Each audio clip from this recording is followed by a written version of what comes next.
Son las 4:13 de la madrugada en la calle Eucalipto en la Cañada y la neblina todavía se pega a las bardas como un animal enfermo. Dentro del taller Solís bicicletas y electrónica, el olor a aceite quemado, café negro y metal húmedo flota sobre las herramientas colgadas con un orden casi obsesivo. Javier Mendoza Reyes, 61 años, cabello blanco, manos llenas de cicatrices que nadie en el barrio se atreve a preguntar. Ya está despierto antes del primer golpe en la puerta. Lleva más de 2 décadas fingiendo ser solo un mecánico silencioso de Guadalajara, un hombre domesticado por la rutina, por el matrimonio, por los pequeños ruidos de una casa modesta. Pero hay formas de pararse, de mirar la calle, de medir las salidas que no se aprenden arreglando bicicletas. Cuando la chapa revienta. Y 6 hombres armados del CJNG entran preguntando por Alejandro, su hijo mayor. La casa deja de ser casa y vuelve a convertirse en zona de guerra. Carmen apenas alcanza a llevarse a los muchachos al cuarto del fondo. Javier levanta las manos, aparenta obedecer, calcula distancias. Lo que esos hombres no saben es que acaban de irrumpir en el peor lugar posible. La última guarida de un excapitán, que enterró su nombre verdadero junto con demasiados muertos. Y lo que Javier entiende en ese instante con la claridad helada de los viejos soldados es que el pasado no vino solo a cobrar una deuda del CJNG, vino a exigirle cuál de sus hijos está dispuesto a perder para salvar al resto. El barrio de la Cañada despertaba lentamente bajo una neblina espesa que olía a tierra mojada y a humo de leña. Las calles de adoquín irregular guardaban charcos de la lluvia de la noche anterior y los postes de luz parpadeaban, antes de apagarse con la llegada del amanecer. Era un rincón periférico de Guadalajara, donde las casas de ladrillo aparente convivían con huertos improvisados, perros callejeros y el ruido constante de motores que nadie se molestaba en reparar. En la esquina de la calle Eucalipto con río Mezquital, una pequeña barda blanca de cal descascarada rodeaba una propiedad modesta. Ventanas con rejas pintadas de verde oscuro, una puerta de madera reforzada con lámina y una cochera convertida en taller donde convivían bicicletas desarmadas, radios viejos, cables de distintos colores y el olor denso del aceite quemado. Encima del portón colgaba un letrero pintado a mano, con letras azules, Taller Solís, bicicletas y electrónica. Javier Mendoza Reyes tenía 61 años y el cuerpo de alguien que había trabajado toda su vida con las manos. Era un hombre de estatura media. Espalda ancha, cabello completamente blanco y manos con los nudillos marcados por cicatrices antiguas que nunca explicó a nadie. Caminaba despacio con una cadencia calculada que algunos vecinos atribuían a la artritis y otros simplemente al peso de los años. Sus ojos eran grises, casi transparentes y tenían la particularidad inquietante de no parpadear con frecuencia, como si estuvieran siempre evaluando, midiendo distancias, registrando salidas. Ese martes por la mañana, Javier estaba sentado en su taburete de madera, inclinado sobre una bicicleta infantil con la llanta trasera desinflada, canturreaba en voz baja una canción que nadie a su alrededor reconocería, una melodía aprendida en los campamentos militares del sur, en noches frías donde el silencio lo decía todo. Usaba un overol azul desgastado, botas de trabajo y los anteojos de aumento colgando en la punta de la nariz. Carmen asomó por la puerta que comunicaba el taller con la cocina y colocó sobre él banco metálico una taza de café negro y un plato con pan dulce. Era una mujer delgada de 58 años, maestra de primaria desde los 20, con el cabello recogido en un chongo y los ojos del color de la manos en el delantal. Gracias, Carmen, respondió él también sin alzar la vista. Era suficiente. Esa era la textura de su amor, funcional, discreto, hecho de cosas pequeñas. Afuera, el barrio comenzaba su rutina. Los niños corrían hacia la parada del camión escolar. Las señoras barrían las banquetas con escobas de plástico y don Aurelio, el tendero de enfrente, subía la cortina metálica de su miscelánea con un estrépito que desde hacía años servía como despertador informal para toda la cuadra. Javier bebió el café despacio y observó sin moverse la calle. Desde el umbral del taller. Había algo en ese hábito, en esa posición estratégica desde donde podía ver sin ser plenamente visto, que formaba parte de él como respirar. No lo hacía de manera consciente. Era el instinto de alguien que durante muchos años necesitó saber siempre quién se acercaba, qué tan rápido y con qué intención. En la pared del fondo del taller, entre cables y tornillos, ordenados en frascos de vidrio, había una fotografía pequeña enmarcada. En ella aparecía un hombre joven de unos 35 años, vestido de uniforme militar verde olivo, con una boina oscura y una expresión que no era orgullo, sino algo más difícil de nombrar, certeza. La foto estaba algo borrosa y la tinta había perdido brillo con los años. Era la única imagen de ese periodo de su vida que Javier conservaba. Ninguno de sus hijos le había preguntado por ella o si alguno lo había hecho. Él había respondido con evasivas tan naturales que la pregunta quedaba sepultada antes de cobrar peso. Luis. El menor, una vez señaló el retrato y preguntó si era un tío.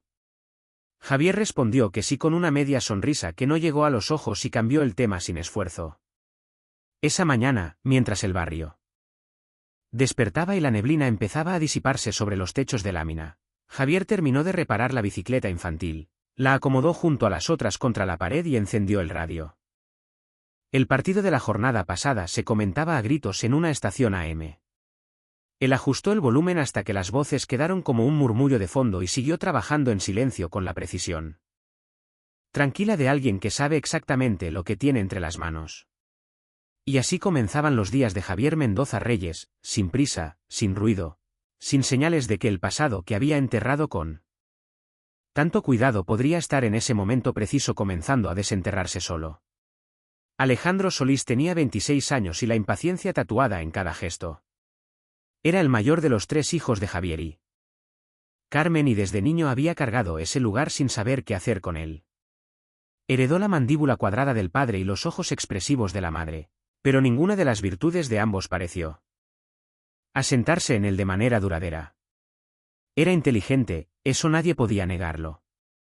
Aprendía rápido, hablaba bien, sabía leer a las personas con una precisión que asombraba, solo que usaba esas capacidades para encontrar atajos, no caminos.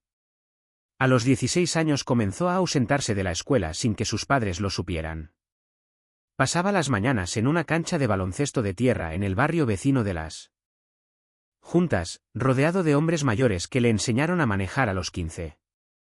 A jugar dominó con dinero real a los 16 y a mentir sin que le temblara la voz a los 17.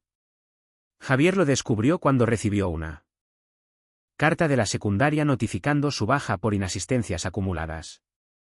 La conversación que siguió fue la primera de muchas que terminarían en portazo. «Hay trabajo en el taller», le dijo Javier esa tarde con la carta en la mano. «Si no quieres estudiar, aprendes un oficio». Alejandro miró a su padre con una mezcla de lástima y desprecio que dolió más que cualquier insulto. «No quiero arreglar bicicletas toda mi vida, jefe». Javier no respondió, dobló la carta, la guardó en el bolsillo del overol y siguió trabajando. Pero algo en esa mirada de Alejandro quedó grabado en él como una quemadura pequeña que nunca termina de sanar. En los años siguientes, Alejandro fue acumulando trabajos informales, cargador en un mercado, vendedor de celulares reacondicionados, ayudante en una línea de producción de muebles en Tlaquepaque. Ninguno duró más de 4 meses. Siempre había una razón para renunciar, el jefe era injusto, el salario era miserable, el trabajo era humillante. Lo que Alejandro no admitía ni siquiera ante sí mismo era que no soportaba la lentitud de las cosas legítimas. Quería dinero rápido, quería sentir que importaba. El primer contacto serio con el mundo del crimen llegó a los 22 años a través de un conocido de la cancha de baloncesto llamado El Lobo. Era un hombre de 28 años que manejaba un camión de reparto y ganaba 4 veces el salario mínimo haciendo entregas especiales para ciertos clientes en determinadas colonias. Alejandro lo acompañó una vez como favor. Luego una segunda.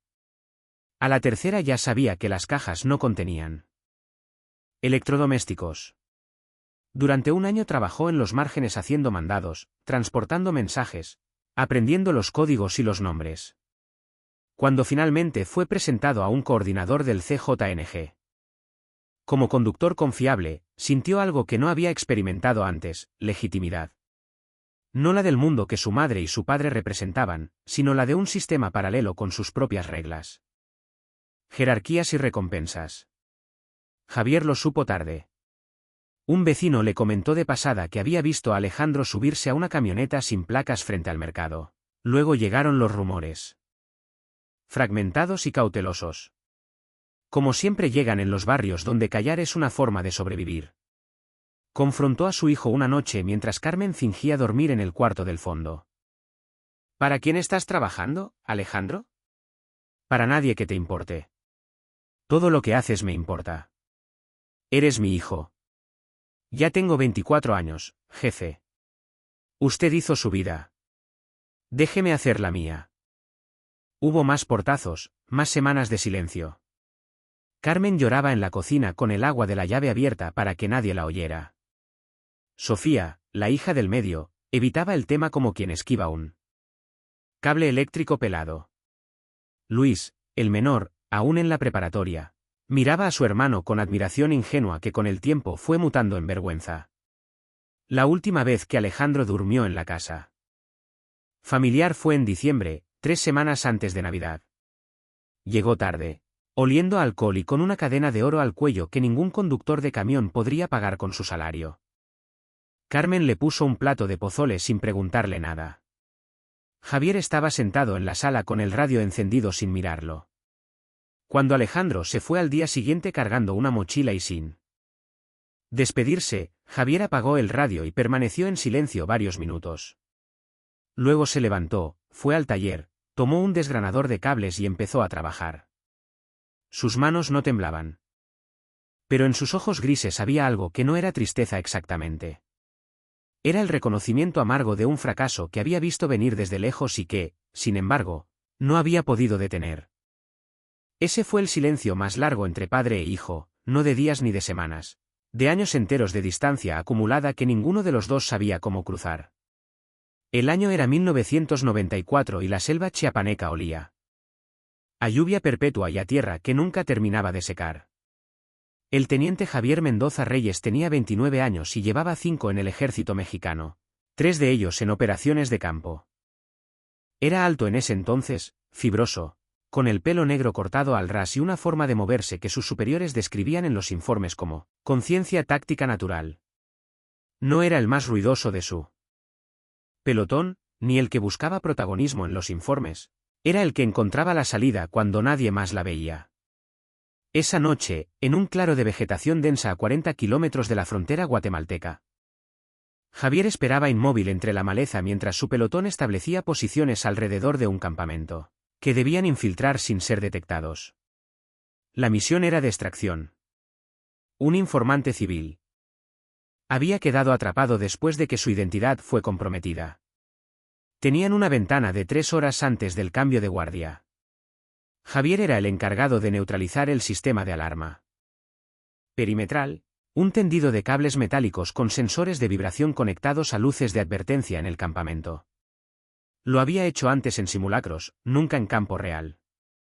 Pero sus manos eran pacientes y su pulso no registraba la adrenalina de la misma manera que el de los demás. Trabajó en silencio durante 40 minutos, cortando y desviando cables con una precisión que más tarde su instructor describiría como casi quirúrgica. La extracción fue exitosa. El informante salió con vida. Nadie del pelotón resultó herido. El coronel le estrechó la mano al día siguiente frente a toda la unidad y pronunció su nombre en voz alta. Fue el primer momento en que Javier sintió que su vida tenía una forma reconocible, un propósito que podía nombrarse. Ese recuerdo lo visitaba poco. No porque lo hubiera olvidado, sino porque los que vinieron después lo habían enterrado bajo capas de culpa y silencio. En 2001, 7 años después de aquella operación en Chiapas, Javier ya era capitán y lideraba un grupo de operaciones especiales en el estado de Sinaloa. Las misiones habían cambiado de naturaleza. Ya no se trataba solo de extracciones o vigilancia de fronteras. Ahora eran operativos directos contra estructuras del narcotráfico en plena expansión. El país se había transformado en un tablero de ajedrez donde los cárteles movían piezas con más velocidad que el gobierno. El 14 de agosto de ese año, durante una operación de alto riesgo en los alrededores de Culiacán, el pelotón de Javier fue emboscado. Los detalles de ese día permanecían clasificados. Pero las consecuencias eran visibles en el cuerpo de Javier, una cicatriz larga en el antebrazo izquierdo, una fractura de costilla que nunca soldó del todo bien y algo más profundo que no aparecía en ningún expediente médico.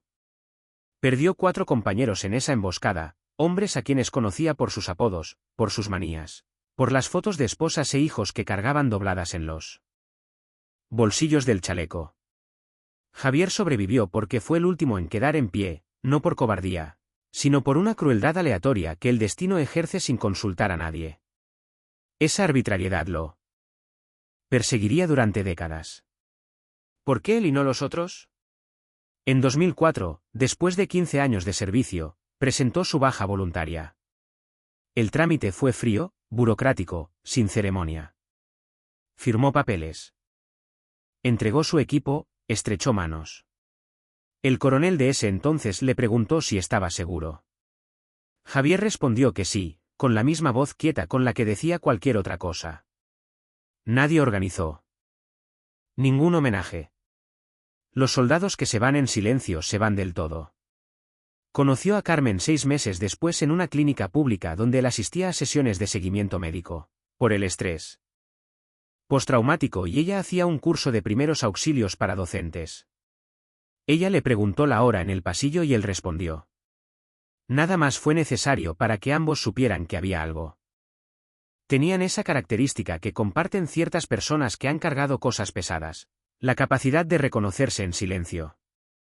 Le contó lo básico de su pasado en la segunda semana, solo lo básico. Ella no preguntó más. Con el tiempo, ese pudor mutuo se convirtió en uno de los pilares de su convivencia, el respeto por lo que el otro no podía o no quería nombrar. Cuando nació Alejandro, Javier tenía 40 años, cargó al bebé en los brazos con la misma precisión con la que había cargado herramientas de combate. Lo miró durante varios minutos sin decir nada. Carmen, desde la cama del hospital, lo observó y pensó que nunca había visto a ese hombre tan completamente desarmado. Fue el momento más cercano a la paz que Javier recordaría por el resto de su vida. 3 semanas antes de que todo se rompiera, Guadalajara vivía una de esas tardes de enero que engañan con su luz dorada. El cielo era de un azul limpio y seco, el tipo de cielo que hace olvidar que la ciudad tiene costuras abiertas por donde sangra a diario. En el mercado de San Juan de Dios, los puestos de fruta olían a guayaba madura y a flores de cempasúchil fuera de temporada. Los camiones urbanos cruzaban las avenidas con ese estruendo familiar que los tapatíos aprenden a ignorar desde niños. En el taller de la calle Eucalipto, Javier desmontaba el freno trasero de una bicicleta de montaña cuando sonó su teléfono. Era un aparato viejo de pantalla pequeña y carcasa rayada que usaba exclusivamente para comunicarse con clientes y con Carmen. El número que apareció en la pantalla no estaba guardado. Pero la clave de área era de Puerto Vallarta. Contestó, papá. La voz de Alejandro sonó ronca, acelerada, como alguien que ha estado corriendo sin moverse del lugar. Javier dejó el freno sobre el banco de trabajo y esperó en silencio. Había aprendido que el silencio en ciertos momentos era la única forma de que Alejandro hablara de verdad. Necesito que sepas que no voy a poder volver por un tiempo. ¿Dónde estás? No importa dónde estoy, solo quería una pausa. El ruido de fondo era de tráfico costero, palmeras quizás, el viento del Pacífico. Solo quería decirte que si alguien llega a la casa preguntando por mí, no sabes nada. Sí. Javier cerró los ojos un segundo, uno solo, luego los abrió y respondió con la misma voz que usaba para todo. ¿Qué hiciste, Alejandro? Nada que no tenga solución, solo necesito tiempo. Eso no es una respuesta. Es la única que tengo ahorita, jefe. La llamada duró 4 minutos con 17 segundos. Javier lo sabía porque miró el registro después cuando Carmen entró al taller y lo encontró inmóvil frente al banco de trabajo con el teléfono en la mano y la mirada fija en un punto que no era ninguna parte. ¿Quién llamó? Preguntó ella. Un cliente, respondió él. Esa noche, cuando Carmen ya dormía, Javier se sentó en la sala a oscuras. No encendió el televisor ni el radio. Permaneció así durante casi una hora. Con los codos en las rodillas y las manos entrelazadas pensando. No con el pensamiento ansioso de quien no sabe qué hacer, sino con la metodología fría de alguien que está evaluando escenarios. Conocía ese tono en la voz de su hijo. Era el tono de quien ha cruzado una línea que no se cruza dos veces en la misma dirección. Alejandro había cometido algo grave, grave dentro del mundo en que se había metido, lo cual significaba exponencialmente más peligroso que cualquier problema del mundo ordinario. En ese ámbito, los errores no se resolvían con disculpas ni con plazos. Se resolvían con sangre o con sumisión absoluta. Javier pensó en llamar a un contacto antiguo, un excompañero del ejército que ahora trabajaba en inteligencia civil. Lo descartó. Involucrar a autoridades podía acelerar lo que fuera que Alejandro había detonado. Pensó en contratar a alguien para buscarlo. También lo descartó. Cualquier movimiento visible era un movimiento que podía ser interpretado. Optó por hacer lo que había aprendido a hacer en las misiones más complejas. Esperar con los sentidos abiertos y prepararse para actuar cuando la situación exigiera acción. No antes. El que actúa antes de tiempo regala información que el enemigo no tenía. Durante las 2 semanas siguientes, la vida en la casa de la calle Eucalipto continuó con una normalidad que solo Javier sabía. Que era artificial. Reparó bicicletas, arregló radios, almorzó con Carmen, vio los partidos por la noche, pero empezó a hacer pequeñas cosas que nadie notó. Revisó que las bisagras de la puerta trasera no chirriasen. Compró una linterna nueva y la puso bajo su lado de la cama. Comenzó a dormir más liviano, con el oído alerta al menor ruido exterior. Luis lo notó una tarde cuando lo encontró parado en el umbral de la cochera, mirando hacia la calle sin ninguna razón aparente. ¿Qué mira, jefe? Nada, respondió Javier, revisando si va a llover. El cielo estaba completamente despejado. Luis asintió sin convencerse del todo y entró a la cocina. Era un muchacho observador, el más parecido al padre en esa capacidad de registrar lo que los demás no dicen.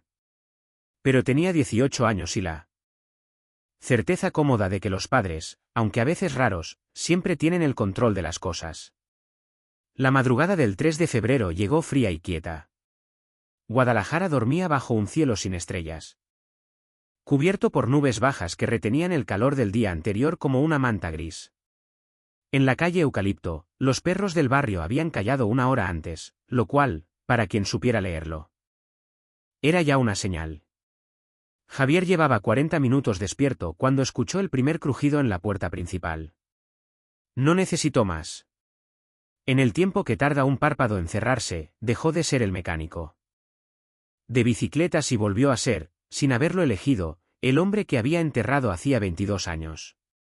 La puerta cedió con un golpe seco que resonó en toda la casa como un disparo. El sonido del metal contra la madera, el crujido de la chapa arrancada de su sitio, el estrépito de pasos pesados entrando sin permiso. 6 siluetas encapuchadas irrumpieron en la sala con linternas tácticas que cortaban la oscuridad en excesivos.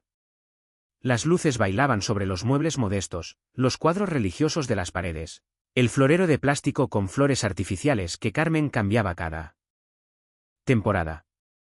Javier ya estaba de pie cuando el primer hombre entró. No había encendido ninguna luz.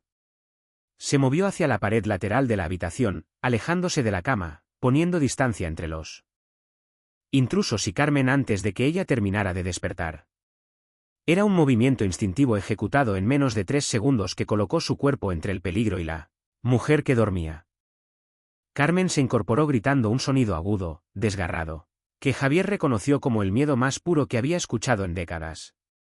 Carmen, dijo él con una voz que no era ni alta ni temblorosa, sino exactamente lo contrario, una frecuencia baja y firme, diseñada para atravesar el pánico. Al cuarto de atrás. Lleva a los muchachos, cierra con llave, no abras hasta que yo diga. Ella lo miró durante una fracción de segundo. En esa mirada estaba todo, el miedo, la confusión, la pregunta de quién era ese hombre que hablaba así. Pero Carmen conocía bien a Javier. Obedeció. Se levantó, salió por el pasillo, golpeó la puerta de Luis y la de Sofía en sucesión rápida, y los tres desaparecieron al fondo de la casa antes de que los intrusos llegaran a la sala. Los hombres entraron gritando órdenes que se superponían. «¡Quieto! ¡Al suelo! ¿Dónde está Alejandro?» Sus voces eran jóvenes, tensas, con ese registro particular de quienes usan la violencia como herramienta, pero todavía no la han interiorizado del todo. Dos de ellos volcaron la mesita de centro. Uno barría con la linterna hacia los rincones. Otro revisaba la cocina con movimientos torpes, que delataban falta de entrenamiento formal. Solo uno permanecía quieto. El que estaba parado junto a la puerta principal con una pistola en la mano derecha sostenida con la calma de «¿Quién no necesita demostrar nada?» era el espectro. Tenía unos 40 años, complexión media, ropa oscura sin logos y una cicatriz horizontal sobre el labio superior que le daba a su expresión un ictus permanente de desprecio. Observaba a Javier con la frialdad evaluativa de alguien acostumbrado a medir a los hombres en segundos. Javier lo observó también. En su cabeza, de manera automática comenzó a construir el mapa. 6 hombres, 3 armas visibles, al menos otras 3 probables. Distribución irregular en el espacio, puerta principal abierta, ventana de la cocina sin seguro. Pasillo hacia los cuartos con ángulo ciego desde la sala. Calculó tiempos, calculó distancias, calculó consecuencias. Luego alzó las manos despacio y permaneció quieto, no porque tuviera miedo, sino porque la inteligencia táctica le decía que ese no era todavía el momento. «¿Dónde está tu hijo?», preguntó el espectro acercándose. Su voz era baja, casi conversacional, lo cual la hacía más amenazante que los gritos de los otros. «No sé», respondió Javier. «Esa respuesta no me sirve. Es la única que tengo. Alejandro se fue hace 3 semanas. No ha vuelto ni llamado». El espectro lo estudió durante varios segundos. Luego hizo un gesto leve con la cabeza y 2 de sus hombres agarraron a Javier por los brazos, empujándolo contra la pared. El impacto fue controlado. Calculado para intimidar, no para dañar aún. Un tercer hombre entró desde la cocina cargando algo. La luz tenue alcanzó a iluminar el objeto, un trozo de metal con el extremo oscurecido por el calor. Javier miró ese objeto sin cambiar de expresión. Internamente, algo que llevaba años dormido comenzó a despertar con la precisión mecánica de un mecanismo bien aceitado. «Última oportunidad», dijo el espectro. «¿Dónde está Alejandro?» «Ya te dije lo que sé». El espectro asintió una vez. El hombre con el hierro avanzó. Lo que sucedió en los siguientes 40 segundos fue tan veloz y tan preciso que los propios testigos, de haber quedado en condiciones de declarar, habrían tenido dificultades para reconstruirlo con coherencia. Javier se movió en el instante exacto en que el atacante extendió el brazo, no antes, no después. Aprovechó la fracción de segundo en que la atención de los hombres que lo sujetaban se desvió hacia el hierro. Ejecutó una torsión de muñeca que aprendió en 1991 en un curso de combate cuerpo a cuerpo impartido por un instructor israelí en una base de Jalisco. Y todo lo demás fue consecuencia. Cuando el silencio regresó a la sala de la calle Eucalipto, Javier estaba de pie en el centro de la habitación. Respiraba con normalidad. Sus manos no temblaban. El espectro estaba inconsciente en el suelo, atado con cables de cobre que Javier había tomado del bolsillo lateral del overol que colgaba siempre junto a la puerta del taller. Los otros 5 hombres estaban fuera de combate de distintas maneras, ninguno en condiciones de continuar. Javier se arrodilló junto al espectro, revisó su pulso con 2 dedos en el cuello, confirmó que estaba vivo y lo acomodó de lado para que respirara sin obstrucción. Luego se incorporó. Fue a la puerta del pasillo y dijo con esa misma voz baja y firme: «Carmen, ya pasó». Del otro lado de la puerta no llegó ninguna respuesta inmediata, solo el sonido del silencio tratando de recuperar su forma. Carmen tardó 11 minutos en abrir la puerta. Javier lo supo porque los contó. Parado en el pasillo con la espalda contra la pared y los ojos fijos en la entrada principal que seguía abierta de par en par hacia la madrugada fría de la calle Eucalipto. Afuera no había movimiento. Los vecinos, si habían escuchado algo, preferían no saber. En ese barrio, la sabiduría popular tenía una sola regla: lo que pasa en la casa del otro no te corresponde. Cuando la puerta del cuarto se abrió, Carmen apareció primero.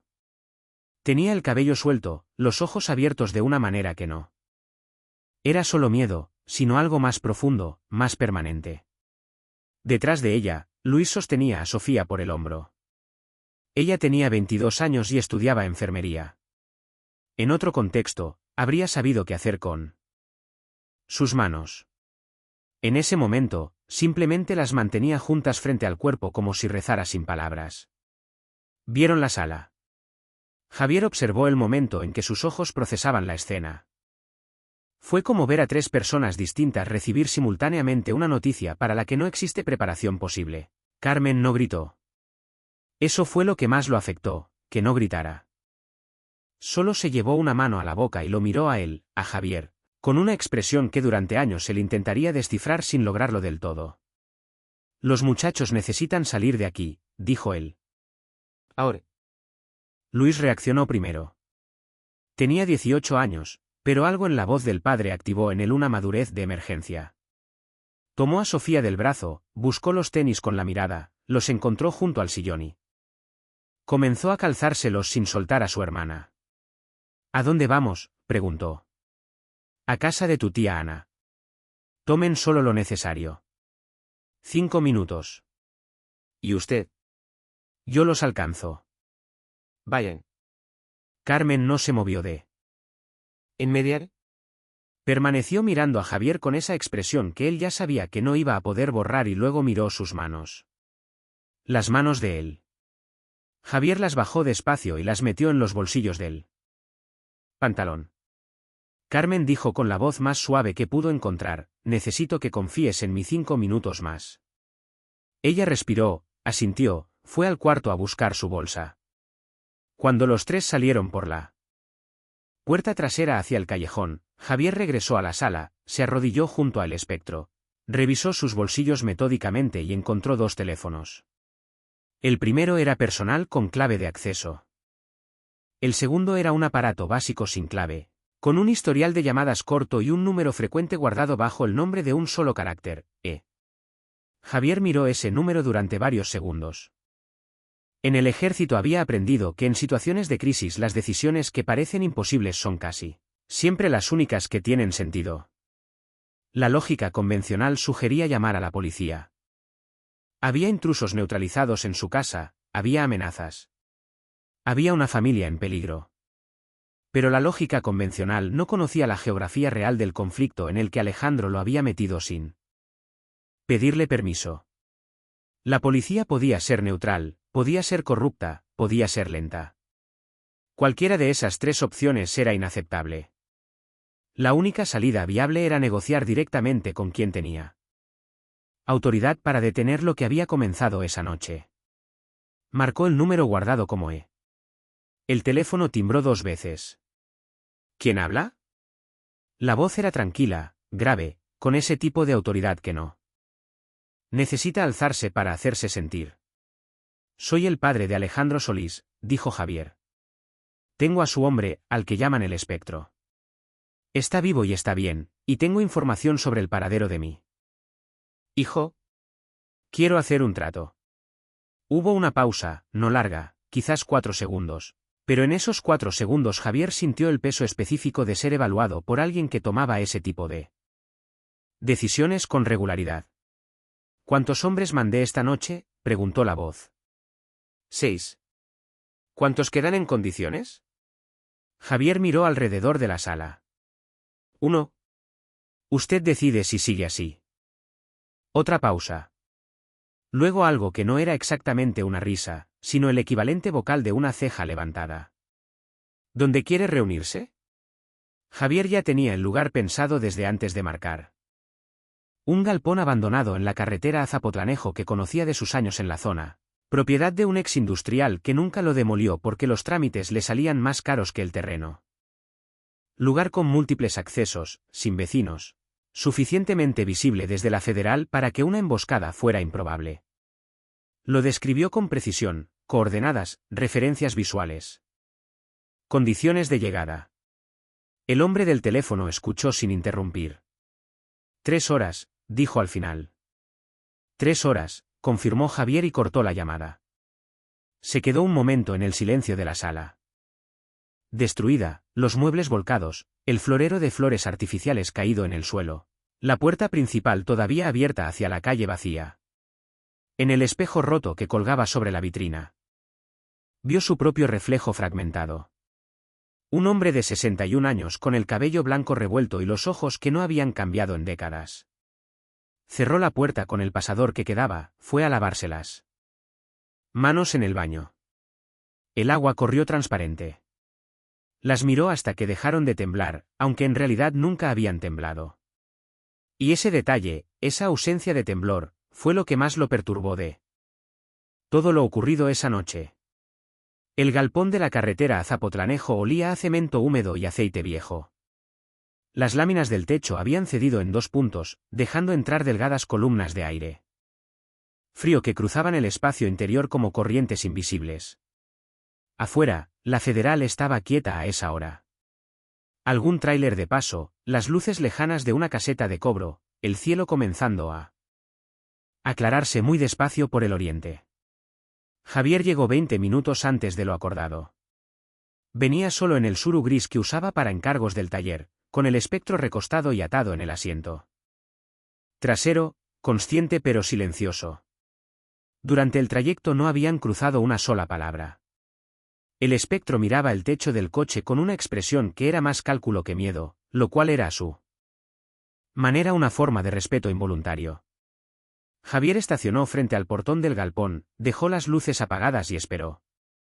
Tenía una de las pistolas recuperadas esa noche en la cintura. Oculta bajo la chamarra, no porque esperara necesitarla, sino porque presentarse desarmado a una reunión de ese tipo no era valentía, era ingenuidad. Los faros llegaron puntuales, 2 camionetas negras sin placas que entraron despacio por el camino de terracería y se detuvieron en paralelo a unos 15 metros del suru.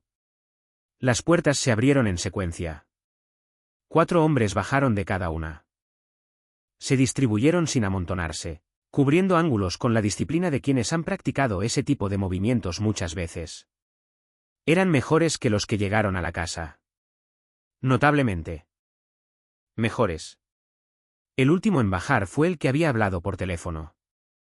No era lo que Javier había imaginado al escuchar su voz. Esperaba a alguien más joven, más ostentoso, con las marcas visibles del dinero fácil que suelen portar los operadores de nivel medio hacia arriba.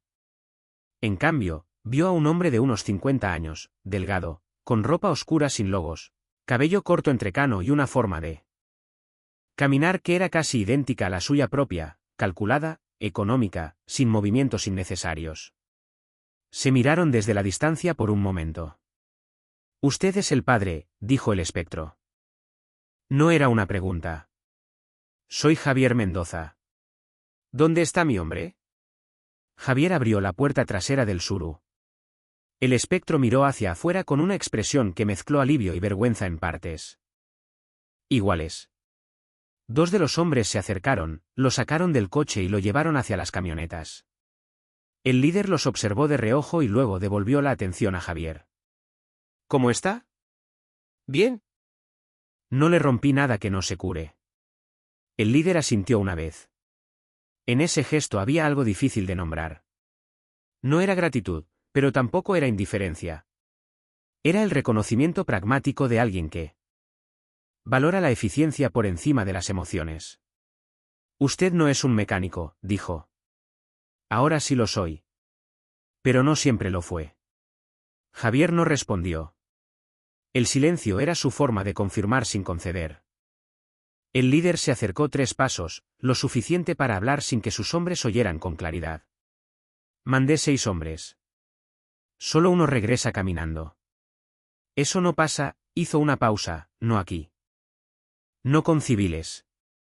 Su gente entró a mi casa a hacerle daño a mi familia. Su hijo nos robó. Su hijo cometió un error. Eso no le da derecho a usted a entrar donde vive su madre». El líder lo miró.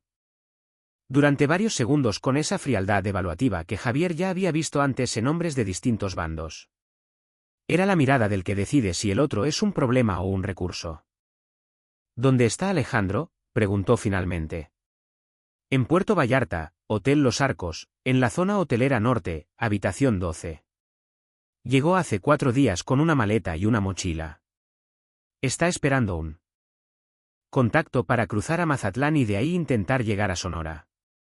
El líder no preguntó cómo lo sabía. Esa omisión fue la mayor confirmación de que había entendido con quién estaba tratando. ¿Qué quiere a cambio?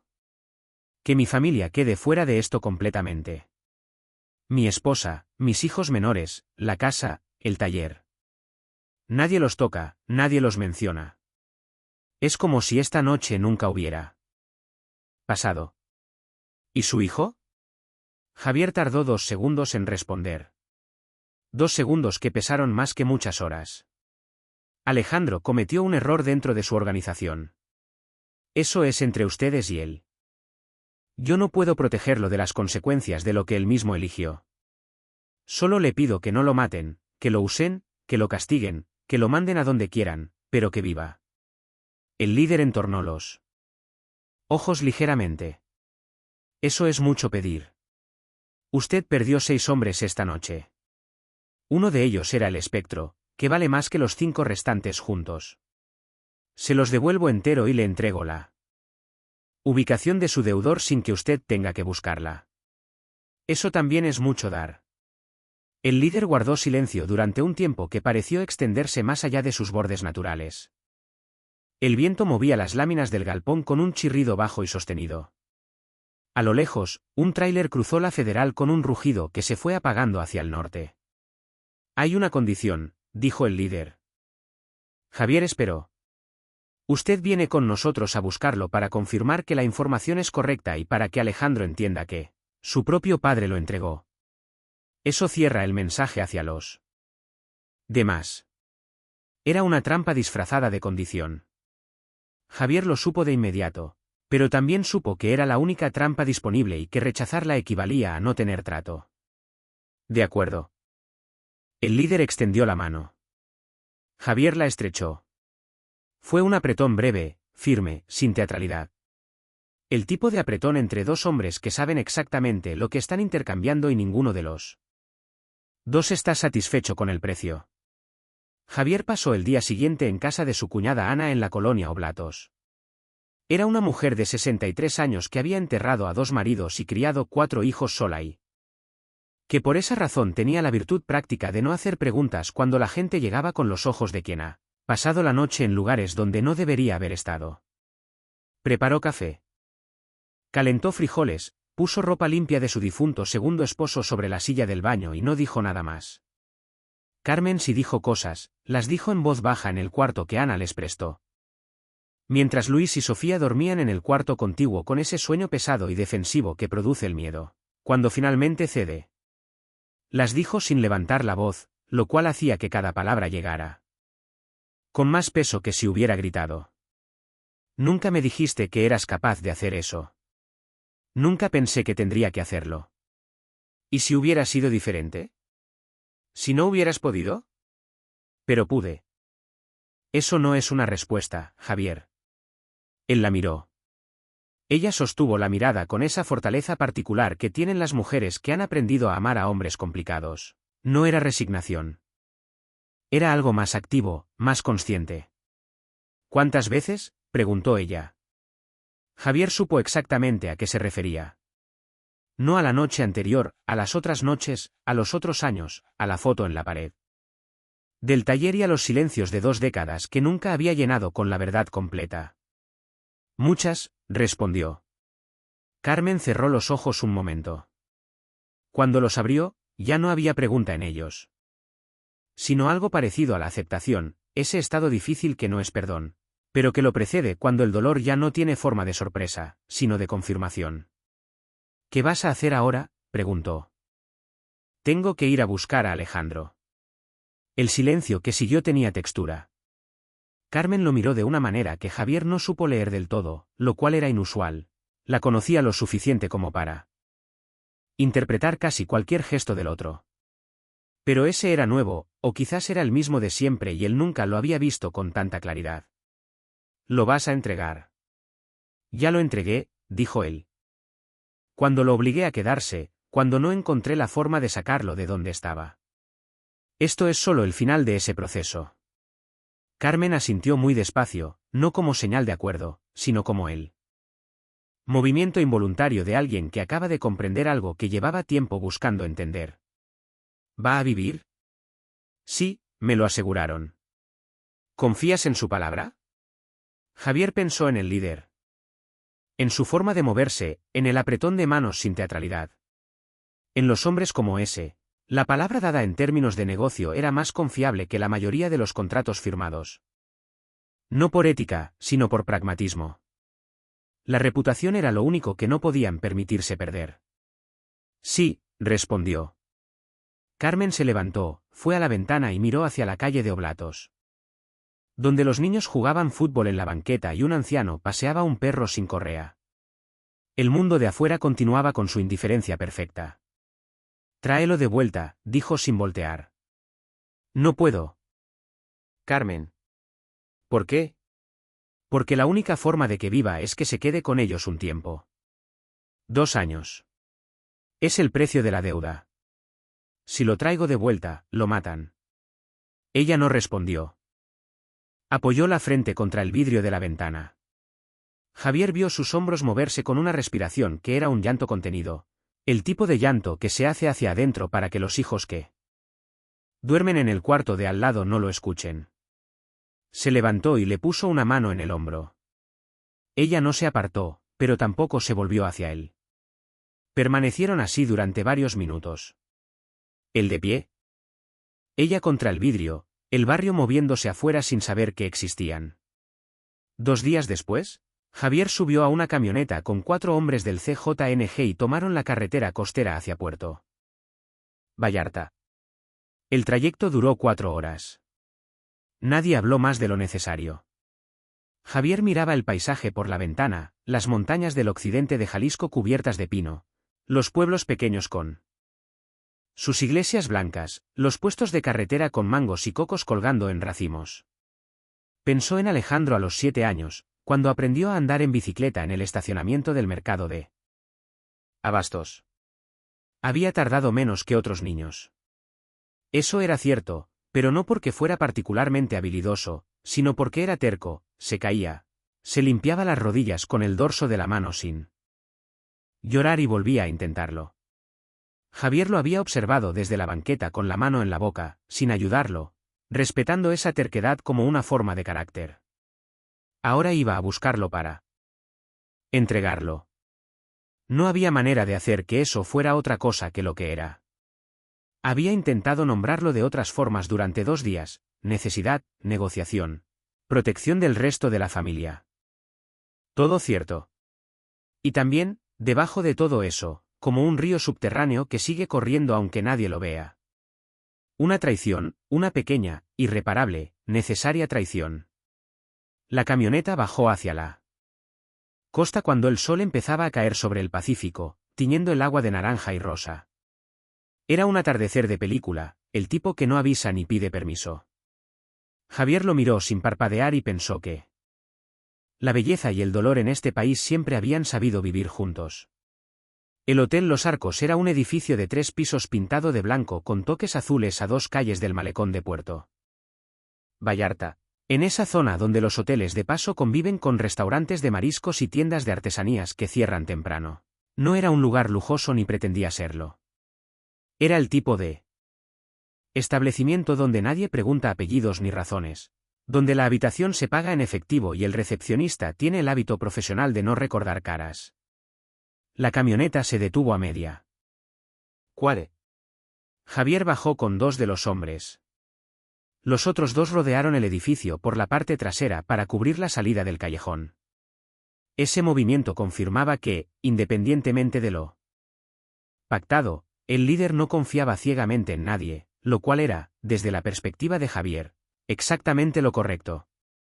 El recepcionista, un muchacho de unos 20 años con uniforme de polo azul y el cabello engominado, Los miró acercarse con esa expresión entrenada de neutralidad que adoptan quienes trabajan en ese tipo de hoteles. Uno de los hombres del cartel puso un billete doblado sobre el mostrador sin decir nada. El muchacho miró el billete, miró a los hombres y señaló discretamente hacia el pasillo de la derecha. Habitación 12. Primera planta. Javier caminó delante. Era parte del trato. Él llegaría primero a la puerta, llamaría, hablaría con Alejandro. Así el hijo abriría sin sospechar, sin tiempo para reaccionar. Era la condición que el líder había puesto con más claridad, que la entrega fuera limpia, sin forcejeos ni ruido en un hotel con otros huéspedes. Golpeó la puerta 2 veces. Silencio. Golpeó de nuevo. ¿Quién es? La voz de Alejandro llegó desde adentro, ronca, como de alguien que ha dormido mal durante días. Soy tu padre. Hubo un silencio diferente. No el silencio de quien no oyó, sino el de quien oyó demasiado bien y necesita un momento para procesar lo imposible. ¿Qué? Abre, Alejandro. El sonido de pasos descalzos en el piso de loseta, el ruido de la cerradura. La puerta se abrió 5 centímetros, retenida por la cadena de seguridad, y el ojo de Alejandro apareció en la rendija. Vio a su padre. La puerta se cerró un segundo. La cadena tintineó al soltarse y luego se abrió de par en par. Alejandro Solís tenía el aspecto de alguien que lleva semanas viviendo con miedo constante. Había perdido peso. La camiseta que usaba estaba arrugada como si hubiera dormido en ella varias noches seguidas. Tenía los ojos enrojecidos. Y una barba de más de una semana que le envejecía el rostro. Miró a su padre durante un segundo con algo parecido al alivio. La reacción irrefrenable de los hijos ante los padres cuando el peligro es ¿real? Ese instinto que no desaparece, aunque los años y el orgullo lo cubran de capas. Luego vio a los hombres detrás. El alivio desapareció. No, dijo Alejandro. Su voz era baja, incrédula. Como si estuviera nombrando algo que no debería existir. Los 2 hombres entraron a la habitación con eficiencia. Alejandro retrocedió hasta dar con la cama. Quiso moverse hacia la ventana. Pero el ángulo ya estaba cubierto. Fue dominado en segundos, sin brutalidad innecesaria, con la mecánica fría de quienes hacen eso regularmente. «Papá», gritó mientras lo sujetaban. Papá. Dígales que me suelten. Javier permanecía de pie en el umbral. No había entrado del todo a la habitación. Sus manos estaban a los costados del cuerpo, quietas. Su cara era la máscara que había aprendido a usar en las situaciones que requerían sostener el dolor sin que se viera desde afuera. Esto es una traición, dijo Alejandro con la voz rota entre el llanto y la rabia. Usted me está vendiendo. Su propio hijo. Te estoy salvando la vida, respondió Javier. Las palabras salieron enteras, sin temblor, aunque costaron más que cualquier cosa que había dicho en años. No me haga el favor. Alejandro forcejeó una vez más antes de ceder. Prefería que me mataran a que fuera usted quien me entregara. Javier lo miró. Absorbió cada palabra sin devolverlas. Era lo menos que podía hacer, recibir sin escudos lo que su hijo necesitaba lanzarle, porque parte de eso era verdad y sabía que Alejandro lo sabía también. 2 años, dijo Javier. Pagas tu deuda y buscas la manera de salir. Cuando lo hagas, la puerta de la casa está abierta. ¿Qué casa? ¿La que destruyó esta noche? Los hombres sacaron a Alejandro de la habitación. Él no volvió a mirar a su padre. Mantuvo la cabeza baja, los hombros caídos, con esa postura específica de quien ha entendido de golpe que el mundo no tiene la forma que creía. Javier esperó a que el pasillo quedara vacío. Luego entró a la habitación, fue al baño.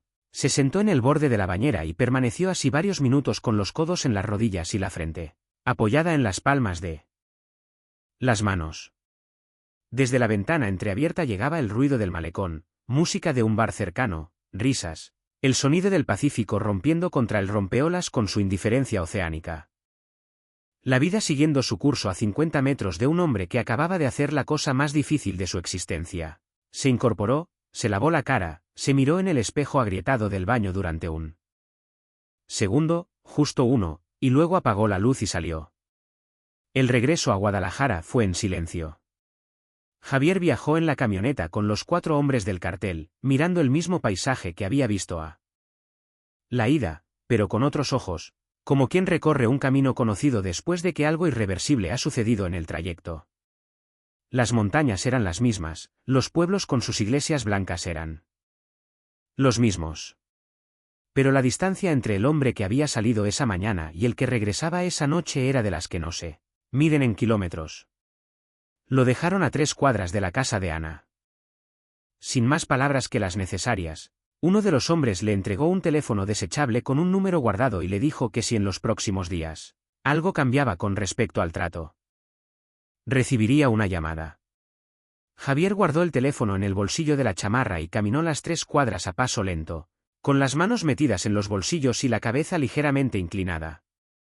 Como quien carga algo que no es visible, pero tiene peso físico. Carmen lo esperaba despierta en la cocina. Ana había tenido el tino de irse a dormir. Sobre la mesa había una taza de té que ya estaba frío y un plato con galletas que nadie había tocado. Carmen lo miró entrar. Lo estudió de arriba abajo con esa capacidad de las mujeres que llevan décadas compartiendo el espacio de alguien, para leer el cuerpo de esa persona como un texto. ¿Está bien?, preguntó. Está vivo, respondió Javier. Ella asintió, se levantó, tiró el té frío, puso agua nueva a calentar. Javier se sentó a la mesa y permaneció con las palmas apoyadas sobre la madera mirándolas. Tenía 61 años y esas manos habían hecho cosas de las que no hablaba y esa noche habían hecho una más que se sumaba a la lista larga de lo irreparable.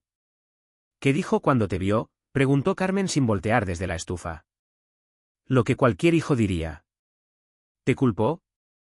Sí. Tiene razón. Javier tardó antes de responder. No porque no supiera la respuesta, sino porque decirla en voz alta era darle una forma definitiva que ya no podría deshacerse. En parte, dijo. Carmen sirvió el té, lo puso frente a él y se sentó al otro lado de la mesa. No dijo nada más. Bebieron en silencio los dos en esa cocina prestada de oblatos, mientras la ciudad dormía afuera con su violencia cotidiana. Y su belleza tercamente persistente. En los días que siguieron, la familia comenzó el proceso lento y sin nombre de reorganizarse alrededor de un hueco. La ausencia de Alejandro no era como la de alguien que viaja o que se va a vivir a otra ciudad.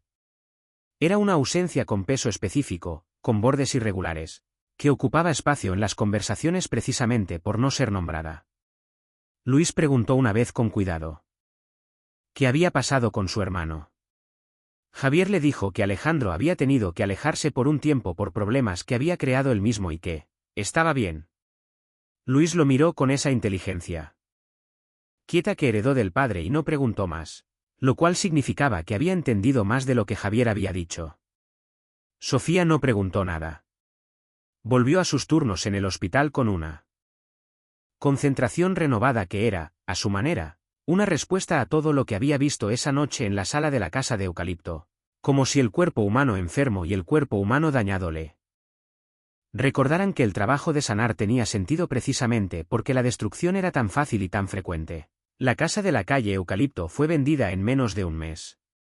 Un comprador llegó a través de un conocido del taller, pagó al contado por debajo del valor catastral y no hizo preguntas. Javier entendió que el comprador probablemente tenía sus propias razones para no querer papeleos complicados, pero ese era un problema de otra persona. Él necesitaba el dinero y necesitaba que su familia dejara de vivir en un lugar donde el cartel sabía exactamente dónde encontrarlos. Se mudaron a la colonia Chapalita, a una casa más pequeña, pero en una calle más tranquila, con vecinos que tenían autos de modelo reciente y perros de raza. Era otro mundo dentro de la misma ciudad. Lo cual en Guadalajara significaba casi literalmente eso. Otra realidad superpuesta sobre el mismo mapa. El taller no reabrió. Javier vendió las herramientas, las bicicletas en reparación y el Inventario de refacciones a un colega del barrio de Analco que llevaba años queriendo expandir su negocio. Guardó solo 3 cosas: un juego de desarmadores de precisión que le habían durado 15 años. La fotografía del uniforme militar que siempre estuvo en la pared y un cuaderno de pasta dura que sacó de la gaveta del escritorio y metió en el fondo de su maleta sin que nadie lo viera. Consiguió trabajo como guardia de seguridad en un supermercado de cadena en Zapopan. El proceso fue simple: presentó documentos, pasó un examen médico, respondió un cuestionario de antecedentes con la tranquilidad de quien sabe exactamente qué información existe sobre él en los registros oficiales y cuánta ha desaparecido en el tiempo. Lo contrataron a la semana. El uniforme era azul marino con un logotipo bordado en el pecho. Lo usó por primera vez frente al espejo del baño nuevo de la casa en Chapalita y permaneció mirándose durante un momento que no fue de nostalgia, sino de algo más parecido a la resolución. Esto era lo que venía ahora. Esto era suficiente. Lo que nadie en el supermercado sabía. Lo que ningún compañero de turno ni ningún supervisor podría haber imaginado al verlo saludar clientes en la entrada con una inclinación de cabeza y una expresión amable. Era la aritmética compleja que Javier cargaba en silencio. ¿Cuántas vidas había tomado a lo largo de sus años de servicio? ¿Cuántas familias habían quedado rotas del otro lado de sus misiones? Si el balance de todo eso sumaba algo que se pareciera a haber valido la pena. Todavía no había encontrado la respuesta, pero seguía buscándola todas las mañanas al ponerse el uniforme azul marino y salir a hacer lo único que le quedaba: estar presente, seguir en pie y proteger lo que aún podía protegerse. El cuaderno de pasta dura tenía 120 hojas. Javier lo compró en una papelería de Oblatos durante los días en que la familia vivía todavía en casa de Ana, en ese periodo extraño y suspendido entre lo que había ocurrido y lo que estaba por venir. Compró sin saber exactamente para qué, con la misma intuición practicada con la que a veces tomaba decisiones tácticas, sin justificación racional inmediata, pero con la certeza de que sería necesario. Lo abrió por primera vez una noche de marzo, sentado a la mesa de la cocina de la casa nueva en Chapalita, cuando Carmen ya dormía y la ciudad afuera estaba en ese silencio frágil de las 2 de la mañana. Tomó una pluma, la puso sobre la primera página en blanco y se quedó mirándola durante varios minutos, no porque no supiera qué escribir, sino porque sabía demasiado y no sabía por dónde empezar. Comenzó por el principio, no el principio de la noche de la invasión, sino el otro principio: 1989, una base militar en Puebla. El primer día de instrucción. El olor del barro y el sudor colectivo de 30 hombres jóvenes que todavía no sabían qué les esperaba. Escribió con letra pequeña y pareja, sin borrones. Como si el orden de la caligrafía pudiera contener el desorden de la memoria.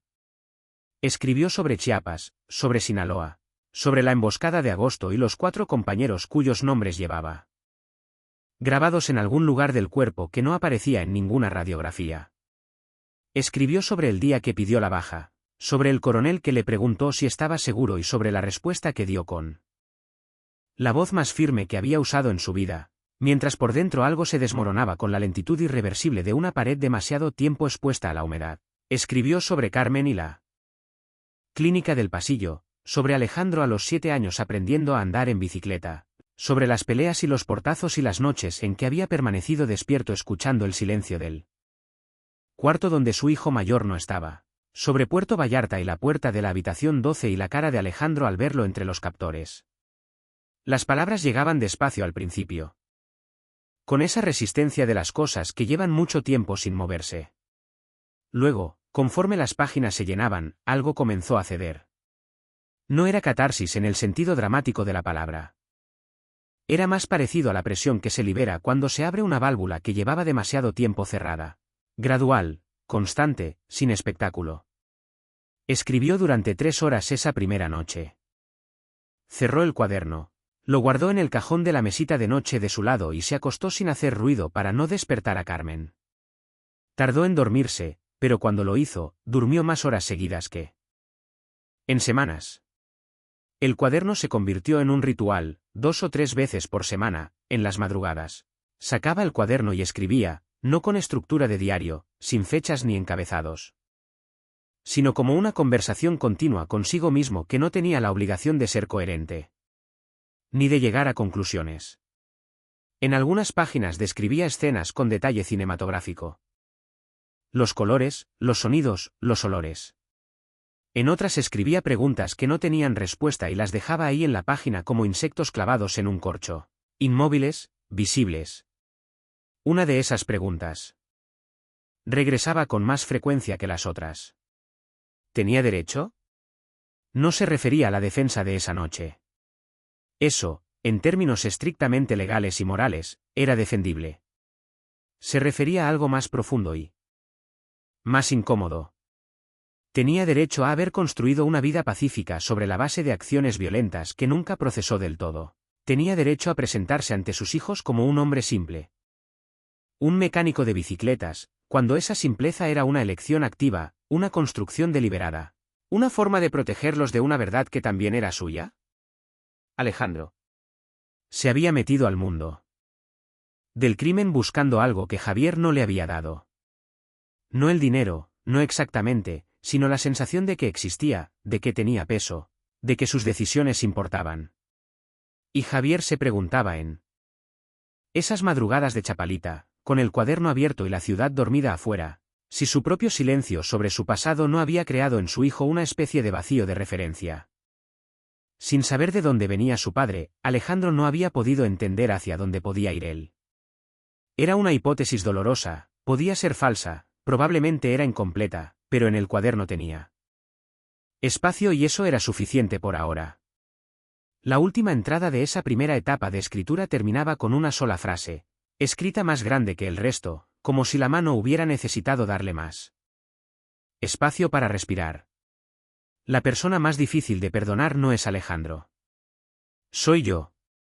No porque creyera que era completamente culpable de lo que su hijo había elegido, sino porque el perdón propio era el único que no podía pedirle a nadie más. No a Carmen, que cargaba su propio peso, no a Alejandro, que estaba lejos, no al coronel de la foto, que probablemente estaba muerto. Solo podía pedírselo a sí mismo en esas páginas de letra pequeña y pareja, sin testigos, sin aplausos, en el silencio honesto de las 2 de la mañana. Y eso, descubrió, era más difícil que cualquier misión que hubiera enfrentado en 22 años de uniforme. Él sobrellegó un martes de noviembre, casi 9 meses después de la noche de la invasión. Era un sobre blanco común, sin remitente, con matasellos de Veracruz y la dirección de la casa en Chapalita escrita a mano con la letra de Alejandro, esa letra grande y ligeramente inclinada hacia la derecha que Javier reconocería en cualquier contexto. Lo recibió él, que ese día tenía turno de tarde. Lo miró durante un momento en el umbral de la puerta, con el sol de noviembre cayendo oblicuo sobre la calle tranquila de Chapalita. Y luego entró, fue a la cocina. Se sentó y lo abrió con cuidado, como si la urgencia fuera un lujo que no se podía permitir. La carta tenía 3 páginas escritas por ambas caras. La letra era más pequeña de lo habitual. Más controlada, como si Alejandro hubiera escrito despacio para que las palabras le duraran más. Jefe, no sé si esta carta va a llegar, no sé si usted la va a leer, pero necesitaba escribirla. Aunque fuera para mí, y si llega, pues mejor. Estoy en Veracruz. No le voy a decir exactamente dónde porque no quiero meterlo en problemas. Estoy bien, dentro de lo que cabe. ¿Trabajo? Eso es todo lo que puedo decir sobre lo que hago, pero trabajo. Tardé meses en dejar de estar enojado con usted. La verdad es que hubo noches en que estaba tan, que si hubiera tenido manera de comunicarme le habría dicho cosas muy feas, cosas que no voy a escribir porque ya no las siento igual. Y porque las palabras escritas duran más que la rabia. Lo que pasó en Puerto Vallarta lo reviví. Muchas veces, la puerta abriéndose, verlo a usted ahí. Pensé que era una pesadilla. Luego pensé que era una traición. Luego, mucho después, cuando ya me calmé y tuve tiempo de pensar sin rabia, entendí algo que no quería entender. Usted hizo lo único que podía hacer para que yo siguiera vivo. No lo que quería hacer, lo que podía hacer. Hay una diferencia y tardé en verla. Lo que sí quiero decirle es que me arrepiento. No solo de lo del robo, que fue una estupidez enorme y lo sé. Me arrepiento de muchos años antes, de los portazos, de haberlo mirado como si fuera menos de lo que era. De haberle dicho que no quería arreglar bicicletas toda mi vida, como si eso fuera una vergüenza. Cuando usted arreglaba bicicletas para darnos de comer a todos y nunca se quejó ni un día. No sé qué hace usted. No sé cómo está mi mamá, Sofía, Luis. Me imagino que Sofía ya terminó enfermería. Me imagino que Luis está en la universidad. Ojalá. Quisiera que ellos hayan podido seguir. Yo voy a cumplir lo que me toca cumplir aquí, 2 años. Después voy a salir de esto, aunque tenga que empezar desde cero en algún lugar donde nadie me conozca. No sé si volver a Guadalajara sea posible o seguro, pero si algún día se puede, voy a buscarlo. No para que me perdone, porque eso no se pide, se gana, sino para que me vea y sepa que algo cambió. Cuídese, jefe. Cuide a mi mamá. Alejandro. Javier leyó la carta 2 veces, luego la dobló con cuidado. La metió de regreso al sobre y lo guardó en el cuaderno de pasta dura entre las últimas páginas escritas. Permaneció en la cocina otros 10 minutos antes de levantarse. Carmen llegó a la hora de la comida.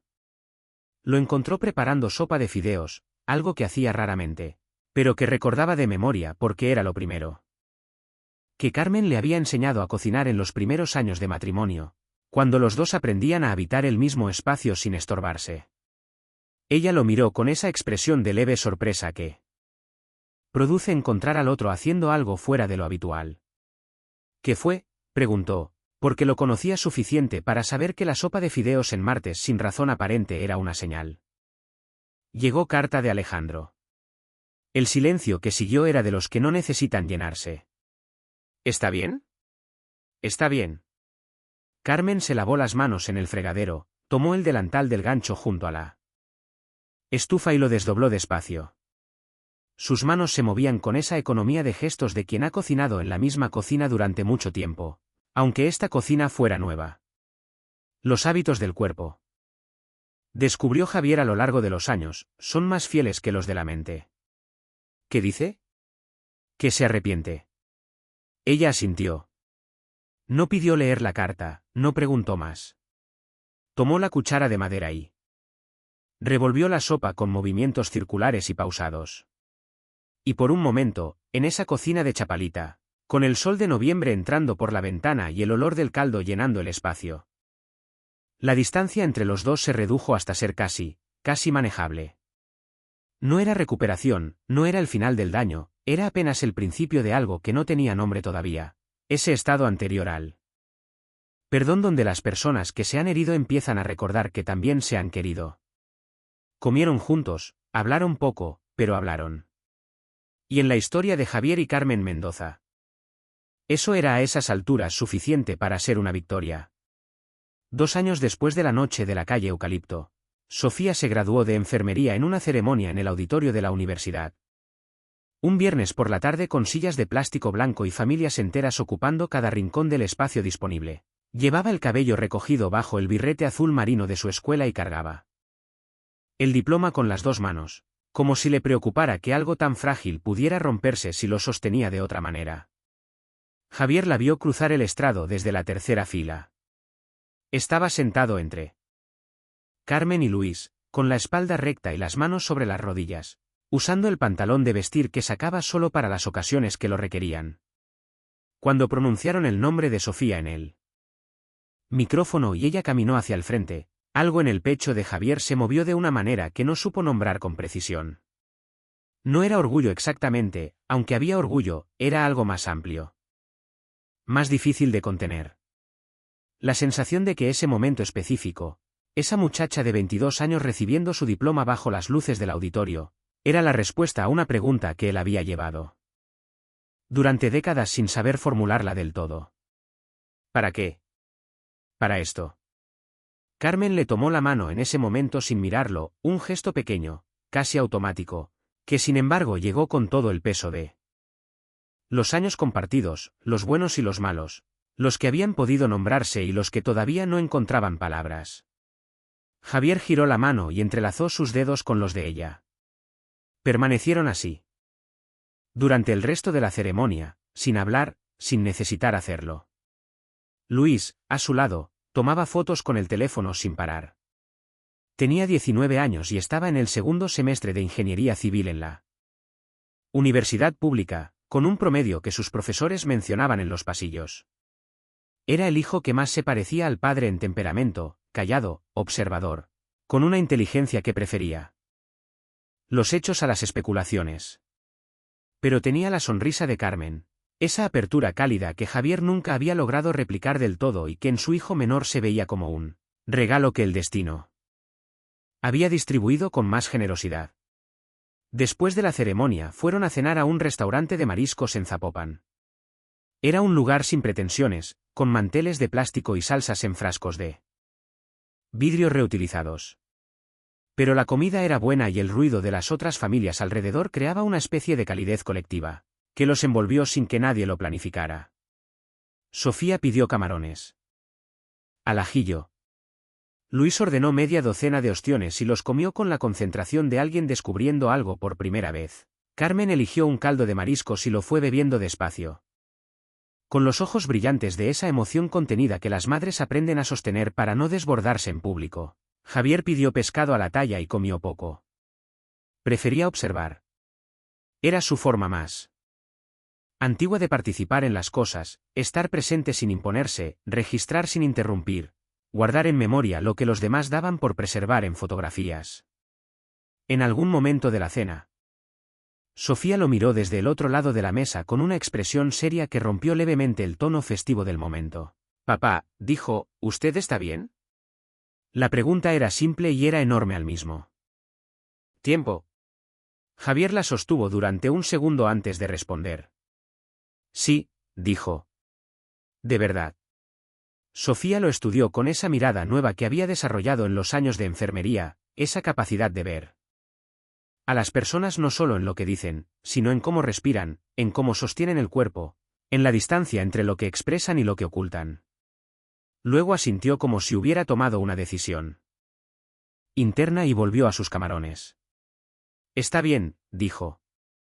«Pero si algún día no está bien», me dice. Javier la miró. Sintió algo que era casi gratitud, pero más íntimo, más difícil de nombrar. Asintió una vez. «Te digo». Esa noche, de regreso en Chapalita, Javier se sentó en el patio trasero de la casa. Era un espacio pequeño con 2 macetas de bugambilias que Carmen había plantado al mudarse y que habían florecido con una profusión rosada que a él todavía le sorprendía cada vez que las miraba.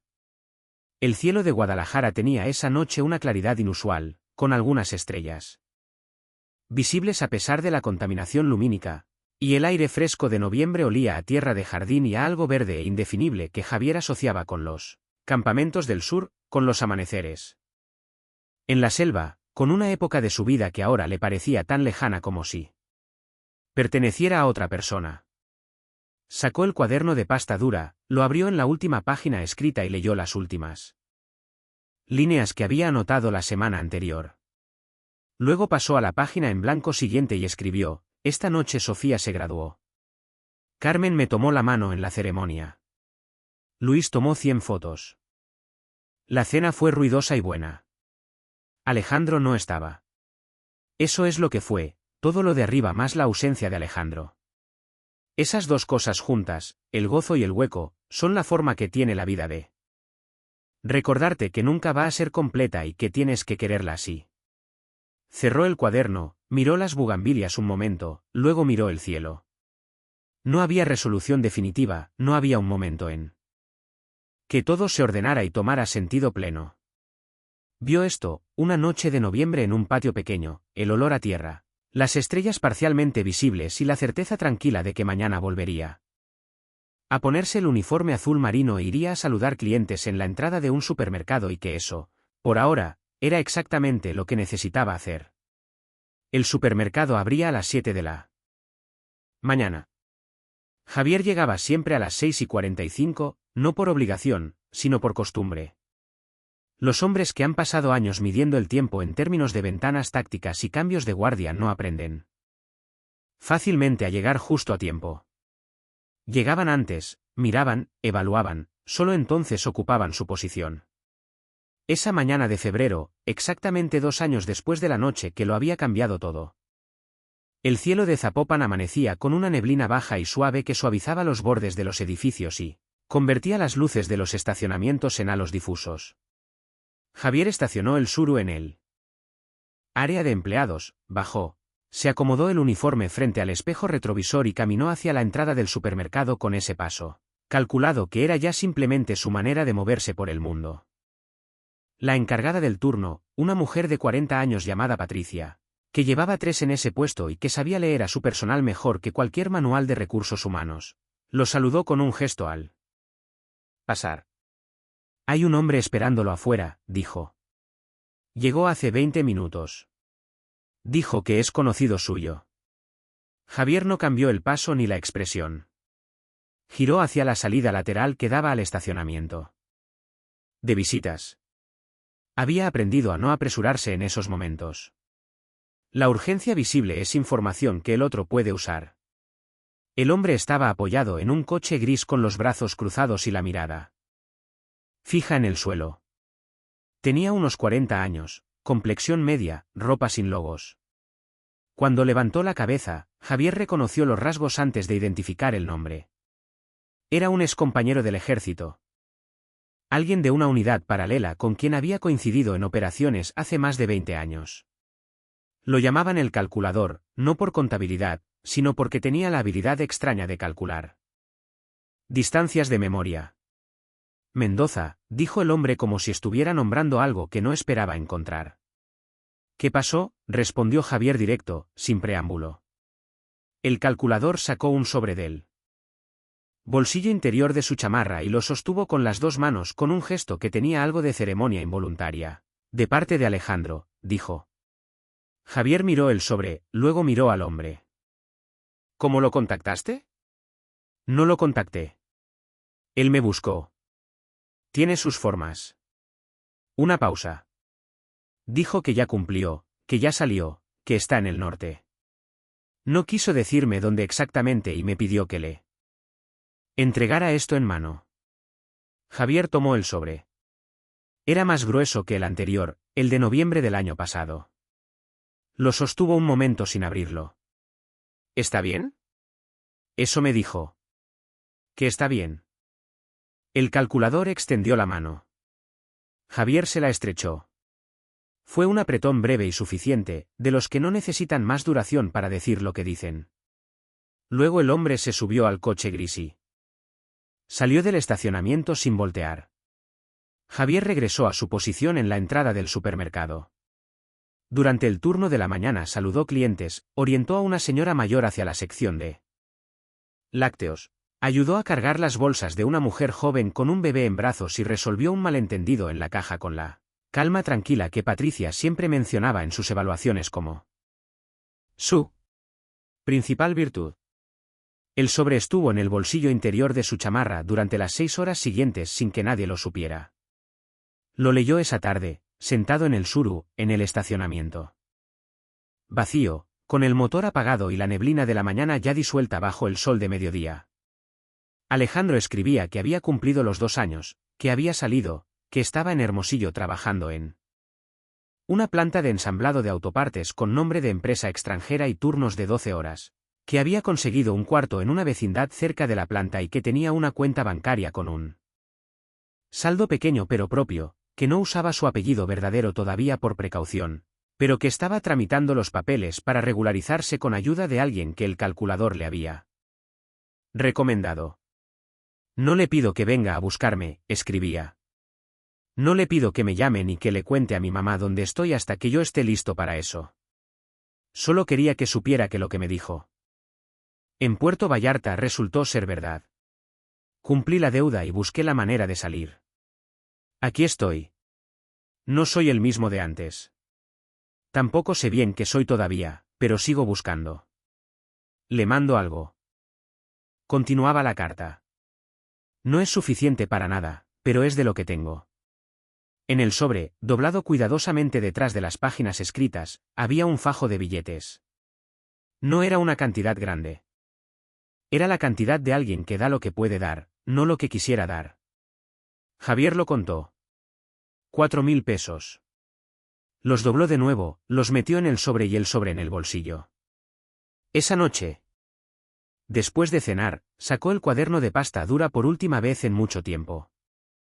Lo abrió en la página siguiente a la de la graduación de Sofía y escribió durante casi una hora. Escribió sobre la mañana, sobre el calculador, sobre el sobre. Escribió sobre Alejandro en Hermosillo con su nombre prestado y sus 12 horas de turno y su cuenta bancaria de saldo pequeño. Escribió sobre lo que significaba empezar desde cero a los 28 años en una ciudad desconocida y sobre si eso era un castigo o una oportunidad y sobre cómo a veces las dos cosas eran lo mismo. Al final, en la última línea de esa entrada, escribió: hice lo que pude. No siempre fue suficiente, no siempre fue correcto, pero fue lo que tenía.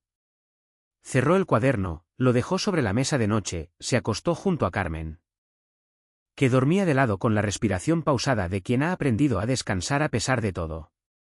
La habitación estaba quieta.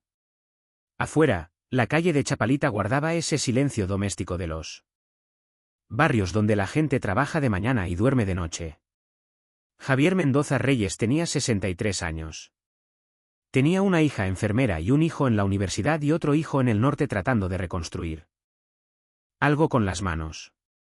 Tenía una esposa que le tomaba la mano en las ceremonias.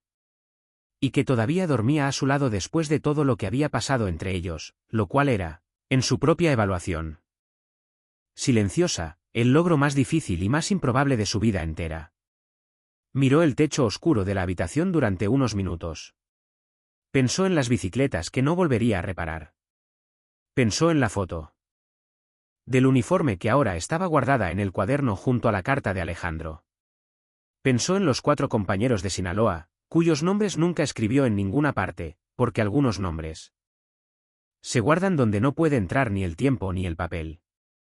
Luego cerró los ojos y, por primera vez en muchos años, antes de dormirse no repasó escenarios, ni calculó salidas, ni evaluó amenazas.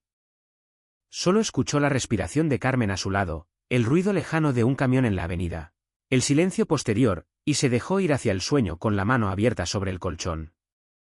Los dedos extendidos hacia ningún lugar en particular, como quien suelta por fin algo que llevaba demasiado tiempo sosteniendo. En el México de 2026, sobrevivir era ya una forma de victoria. Javier Mendoza Reyes lo sabía mejor que nadie. Una victoria sin aplausos, sin reconocimiento, sin el alivio limpio de los finales donde todo termina bien. Una victoria hecha de pérdidas contadas. De decisiones imposibles tomadas en segundos. De amor ejercido de las únicas formas que su historia le había enseñado a ejercerlo, con silencio, con presencia, con las manos. Siempre con las manos.